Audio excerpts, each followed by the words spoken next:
No.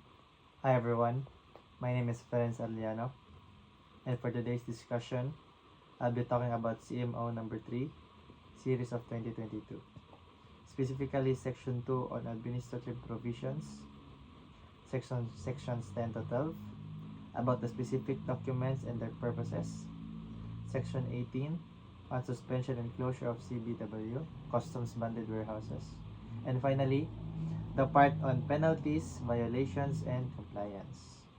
So let's start. The first one is section 2, administrative provisions. So first, section 2 talks about the administrative provisions. Basically, this part explains how a customs bonded warehouse or CBW should be managed and supervised. It points out who's allowed to operate it, the responsibilities, and how everything should follow customs rules. In short, this section makes sure that CBWs run properly, legally, and are always under the control of the BOC or Bureau of Customs. Next, sections 10 to 12. Excuse me. Specific documents and purposes. Next, sections 10 to 12 talk about the important documents used in CBW operations and why they are needed.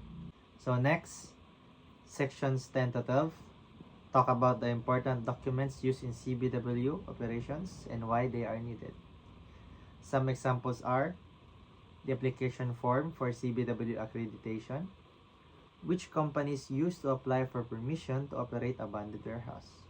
Second one, the warehouse bond, which serves as a guarantee that the operator will follow customs regulations and pay any duties or taxes if required. Third, the inventory reports and stock cards, which record all goods that go in and out of the warehouse. And lastly, the authority to operate, ATO. This is the official document that allows a company to legally operate as a CBW, as a customs banded warehouse. All these documents help the Bureau of Customs keep track of operations and make sure everything stays transparent and compliant.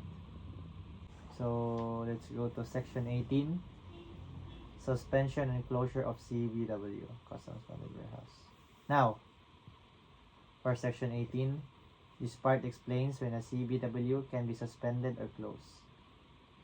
This can happen if the operator violates customs laws, doesn't submit proper records, or does something illegal or unauthorized. Therefore, the purpose of this section is to make sure that only warehouses following the rules are allowed to continue their operations. So, next, penalties, violations, and compliance. And finally, the part on penalties, violations, and compliance.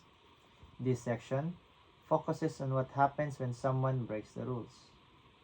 Penalties can include suspension, cancellation of accreditation, fines, or even legal action, depending on how serious the violation is.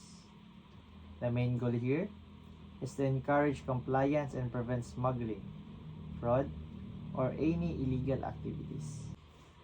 So to sum it all up, CMO 3-2022 was made to make sure that customs banded warehouses are properly managed, well documented, and followed by the law.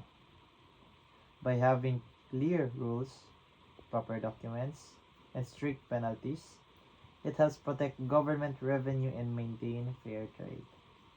Once again, I am Ferenc Arliano, and that's my discussion about CMO 3-2022. Thank you so much for listening, guys. Have a nice day.